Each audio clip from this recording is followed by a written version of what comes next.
నందమూరి బాలకృష్ణ గౌతమిపుత్ర శాతకర్ణి చిత్రం వివాదంలో పడింది. తెలుగు జాతి గౌరవాన్ని ప్రపంచానికి చాటి చెప్పిన గొప్ప తెలుగు చక్రవర్తి గౌతమిపుత్ర శాతకర్ణి చరిత్ర ఆధారంగా ఈ సినిమా తీశామని దర్శకుడు క్రిష్ చెప్పారు. ఇప్పుడు ఈ సినిమా విడుదలైంది. ఈ సినిమా చూసిన కొందరు చరిత్రకారులు గౌతమిపుత్ర శాతకర్ణి చరిత్రను వక్రీకరించారని, అసలు గౌతమిపుత్ర శాతకర్ణి తెలుగువాడు కాదని సినిమాలో చూపించినట్లు అతడు కోటిలింగాల్లో పుట్టలేదని, అతడి మూలాలు మహారాష్ట్రకు చెందినవని, కేవలం అమరావతిని కేంద్రంగా చేసుకుని పరిపాలించాడని, సినిమాలో శాతకర్ణి కాలంపై కూడా వివరణ లేదని, గ్రీకు యోధుడు దిమిత్రితో శాతకర్ణి యుద్ధం చేసినట్లు చూపించారని, ఇది శుద్ధ అవాస్తవమని, దిమిత్రి కాలానికి శాతకర్ణి కాలానికి చాలా వ్యత్యాసం ఉందని, చరిత్ర ఆధారంగా తీశామని చెబుతున్న ఈ సినిమా మొత్తం ఫిక్షన్లా ఉందని, ఇలాంటి సినిమాకు తెలుగు ప్రభుత్వాలు పన్ను మినహాయింపులు ఎలా ఇచ్చాయో చెప్పాలని, దీనిపై కోర్టుకు వెళతామని ప్రకటించారు పలువురు చరిత్రకారులు. చరిత్రకారుల ప్రశ్నల్లో అర్థం ఉందనే చెప్పాలి.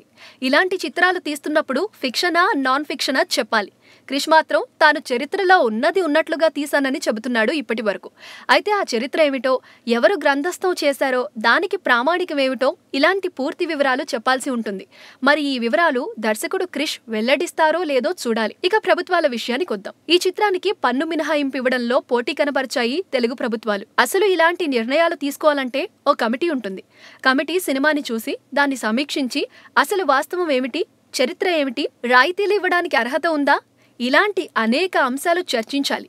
అయితే అలాంటిదేమీ కనిపించలేదు. చిత్ర బృందం వెళ్లి ముఖ్యమంత్రులను కలవడం, వెంటనే వారి నుండి పన్ను మినహాయింపు ప్రకటనలు వచ్చేయడం జరిగిపోయింది. ఇక్కడ ఇంకో విషయం చెప్పాలి. గుణశేఖర్ తీసిన కాకతీయ చరిత్రకు ఏపీ నుండి ఎలాంటి సహకారం లభించలేదు. దీనిపై ఈ మధ్యనే దర్శకుడు గుణశేఖర్ ఏపీ సీఎం చంద్రబాబుకు ఓ లెటర్ కూడా రాశాడు. దీనిపై స్పందన లేదు. మరి ఏ ప్రాతిపదికన ఈ సినిమాకి పన్ను మినహాయింపు ఇవ్వలేకపోయారో చెప్పలేదు. అయితే శాతకర్ణి విషయంలో పోటీపడి మరీ పన్ను మినహాయింపు ఇచ్చేశాయి. ఇప్పుడు ఈ సినిమాపై ఈ విషయంలో వివాదం రేగింది. సమాధానం చెప్పాల్సిన బాధ్యత తెలుగు రాష్ట్ర ప్రభుత్వాలపై ఉంది. ఈ చిత్రానికి ఎందుకు పన్ను మినహాయింపు ఇచ్చారో, అంతటి గొప్ప చరిత్రకు ఏ ఆధారాలు ఉన్నాయో, ఎక్కడున్నాయో, లేదా సినిమానే ఆధారంగా చేసుకోవాలో చెప్పాలి.